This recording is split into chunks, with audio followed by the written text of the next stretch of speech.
বন্ধুরা, আজকে বানিয়ে নিয়েছিলাম সোয়া কাটলেট। তো প্রথমেই সোয়া কাটলেট বানানোর জন্য কিছুটা আলু নিয়ে সেগুলোকে একটু বড় বড় সাইজ করে কেটে নিলাম। তারপরে সেই আলুগুলোকে ভালো করে ধুয়ে একটা প্রেসার কুকারের মধ্যে দিয়ে দিলাম।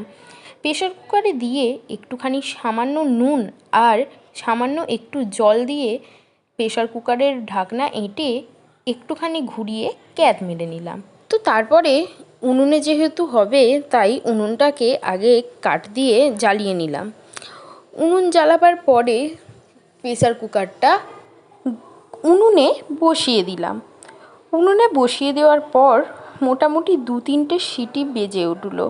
তারপরেই উনুন থেকে নামিয়ে একটা ছাঁকনির মধ্যে আলুগুলো ছেঁকে নিলাম।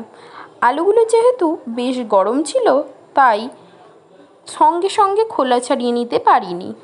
একটু ঠান্ডা হতেই আলুগুলো থেকে খোলা ছাড়িয়ে আস্তে আস্তে করে আলুগুলো হালকা হাতে মেখে নিলাম। আলুগুলো মাখার প্রেসার কুকারে বসিয়ে দিলাম কিছুটা সয়াবিন আর তার সাথে একটু নুন আর একটু জল দিয়ে ঢাকা দিয়ে বসিয়ে দিলাম উনুনের মধ্যে। আবার 2-1টা সিটি হওয়ার পরে প্রেসার কুকার থেকে সয়াবিনগুলো নামিয়ে আবার একটা ছাঁকনির মধ্যে জল ঝরিয়ে নিলাম।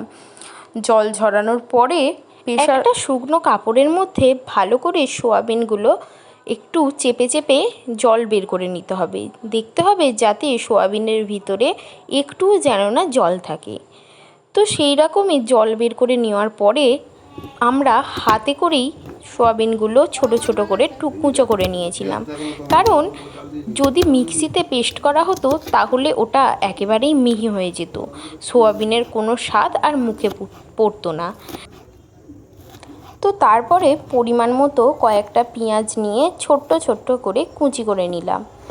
দেখতে হবে পেঁয়াজগুলো যেন বড় কুচি না হয়, একদম ছোট্ট ছোট্ট করে পেঁয়াজগুলোকে কুচি করে নিলাম। তারপরে সবকটা পেঁয়াজ কুচি হয়ে যাওয়ার পরে কড়ার মধ্যে কিছুটা তেল দিয়ে তেল গরম হওয়ার পরে পেঁয়াজগুলো দিয়ে দিলাম। পেঁয়াজগুলো একটু লাল লাল করে ভেজে নিতে হবে। পেঁয়াজগুলো লাল লাল করে ভাজার পরেতে তার মধ্যে দিয়ে দিয়েছিলাম রসুন বাটা, তার মধ্যে দিয়েছিলাম আদা বাটা আর সামান্য একটু নুন দিয়ে ভালো করে লাল লাল করে পেঁয়াজগুলো ভেজে নিলাম। তারপরে দিয়ে দিয়েছিলাম ওর মধ্যে সোয়াবিনের যে টুকরোগুলো করা ছিল সেই সোয়াবিনের টুকরোগুলো। সোয়াবিনের টুকরো দিয়ে ভালো করে নাড়াচাড়ার পরে তার মধ্যে দিয়ে দিয়েছিলাম হলুদ গুঁড়ো, লঙ্কা গুঁড়ো। হলুদ আর লঙ্কা গুঁড়ো দিয়ে ভালো করে নেড়ে চেড়ে যখন একটু কষা কষা মতো হয়ে গেল তারপর তার মধ্যে দিয়ে দিয়েছিলাম ভাজা মশলা। ভাজা মশলা দিয়ে একটু নাড়াচাড়া করে আগে থেকে সেদ্ধ করে রাখা যে আলু সেদ্ধটা ছিল সেই আলুটা দিয়ে দিলাম। আলু সেদ্ধ দিয়ে ভালো করে নাড়াচাড়া করে মশলাটা ভালো করে কষিয়ে নিলাম।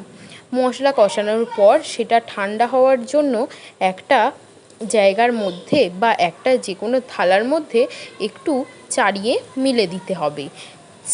সেই মতো একটা জায়গার মধ্যে একটু চাড়িয়ে মিলে দিলাম।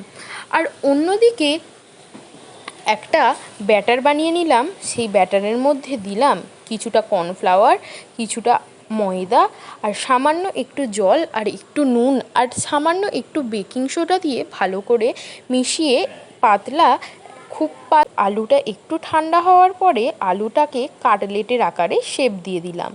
তারপর পরপর সেগুলোকে সাজিয়ে নিতে হবে।